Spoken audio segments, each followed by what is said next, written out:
আসসালামু আলাইকুম ভাই, আপনার এই অবস্থা হলো কিভাবে? এটা গাওয়াসিন ভাই। কতদিন ধরে ভাই? এটা বিয়া করার পরে গাওয়াসিন তো ভাই, বউ যাওয়ার পরে দেওয়া বসতেছে আর কিছু আমি নিজে বেহারা আছি না, আমার তোমার ওই বই তুমি আচ্ছা আচ্ছা। পরে পাও কি কাটতে হয়েছে? পরে পাও কাটতে হচ্ছে প্রথমে একটা কাটতে আনছি ঢাকা থেকে, আরেকটা? পরে আর একটা ভাড়া তো ঘরে তো গেছেন ঘরে তো ওই দিনকে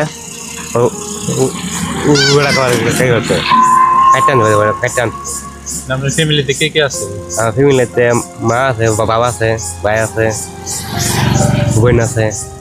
এটা আপনি করতেছেন কি বর্তমানে? আমি বর্তমানে এই চলতেছে অনেক যাই, মানে অন্যের কাছে হাত পাইতা এরকম কিছু? অন্য কাছে হাত পাতা লাগে না। মানে চিকিৎসা হওয়ার জন্য সবার কাছে হাত পাততে হয় হ্যাঁ, যে অন্য কাছে হাত বাংলা যাই 500 টাকা পান, হাত পাইতে টাকা তো পান যায়। করতে হয় না। তাহলে অনেক কষ্ট হয়ে যায় আপনার চলাফেরা।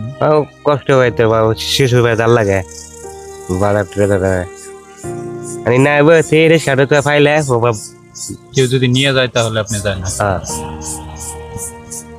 তো আপনার অনেক কষ্ট হয়ে যায়। হ্যাঁ ভাই, কষ্ট তো হয়নি, দোয়াটা করবেন আমার লেগে। আচ্ছা, আপনি দেখে আপনার আমারও খুব খারাপ লাগলো যে দেখি যে হুট করে আপনি এখানে বসে আছেন, আমরা যাওয়ার সময় দেখতেছি।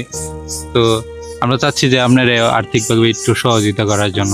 এটা কি মার্কেট কোনো কিছু করছেন?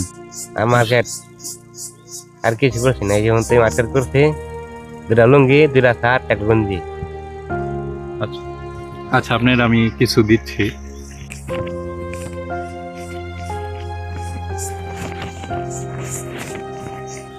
$2500 দিন আমার, আপনি এটা দিয়া ঠিক মতো চলেন। খুশি ভাই? আমার জন্য দোয়া করুন ভাই। আমি আসসালামু আলাইকুম।